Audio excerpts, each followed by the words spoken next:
முதல் வீடு வாங்கும்போது கவனிக்க வேண்டிய முக்கியமான அம்சங்கள். முதல் வீடு வாங்க போகிறவங்க உணர்ச்சி வசப்பட்டு வீட்டு கடன் பெறுவதில் தொடங்கி பத்திரப்பதிவு வரை பல்வேறு தவறுகளை செய்துவிட்டு பின்னர் அவதிப்படுகிறார்கள். முதல் வீடு வாங்குபவர்கள் கட்டாயம் கவனிக்க வேண்டிய முக்கியமான அம்சங்களை பற்றி இன்றைக்கி பார்க்க போகிறோம். வாங்க வீடியோக்குள்ளே போகலாம். 4வது, கடன் தகுதிக்கு மீறி வீடு தேடுவது கூடாது. ஒருவருடைய மாத சம்பளம், சம்பாத்தியம், இதர வருமானம், வயது போன்றவற்றை அடிப்படையில் வீட்டு கடன் கிடைக்கும். மேலும் சொத்தின் மதிப்பில் சுமார் 80% தான் கடனாக கிடைக்கும். எனவே இரு அம்சங்களையும் கணக்கில் எடுத்துக்கொண்டு அதுக்கேற்ப விலையில் உள்ள வீடு தேர்ந்தெடுக்கிறது நல்லது. இல்லைன்னா தேவையில்லாத அலைச்சல், நேர விரயம், பண விரயம் தான் மிச்சம்.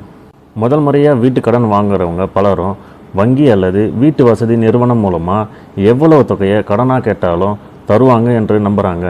ஆனால் இது உண்மையில்லை. கடன் வாங்குறவங்க தகுதிக்கு ஏற்ப தான் கடன் கிடைக்கும். பொதுவாக வீட்டின் மதிப்பில் 80% மேலே கடன் கிடைக்காது. எனவே வீடு தேட ஆரம்பிக்கிறதுக்கு முன்னாடி நீங்கள் வீட்டு கடன் வாங்க போகும் வங்கி அல்லது வீட்டு வசதி நிறுவனத்தை அணுகி உங்களுக்கான கடன் தகுதியை உறுதிப்படுத்தி கொண்டு முன்னனுமதி ஒப்பந்தம் ப்ரீ அப்ரூவ்டு சாங்ஷன் பெறுவதன் மூலம் வீடு தேடுவதை உறுதிப்படுத்தி கொள்ள வேண்டும். இது வீடு தேடுவதை எளிதாக்கும். அவங்க ஏற்கனவே ஒப்புதல் அளித்த ரியல் எஸ்டேட் ப்ராஜெக்ட்டுகளில் உங்களுக்கு ஏற்ற வீடுகள் இருந்தால் பரிந்துரைக்கவும் வாய்ப்பு இருக்குது. மேலும் ஒருவரோட கிரெடிட் ஸ்கோர் அடிப்படையில் தான் கடன் கிடைக்கிறது உறுதியாகும். பொதுவாக கிரெடிட் ஸ்கோரு 750க்கு மேலே இருந்தால் வீட்டு கடன் கிடைக்கிறது சுலபமாக இருக்கும். மிக குறைவாக இருந்தால் கடன் கிடைக்காது, அல்லது வட்டி விகிதம் அதிகமாக இருக்கும், அல்லது குறைந்த தொகையை தான் கடனாக தருவாங்க.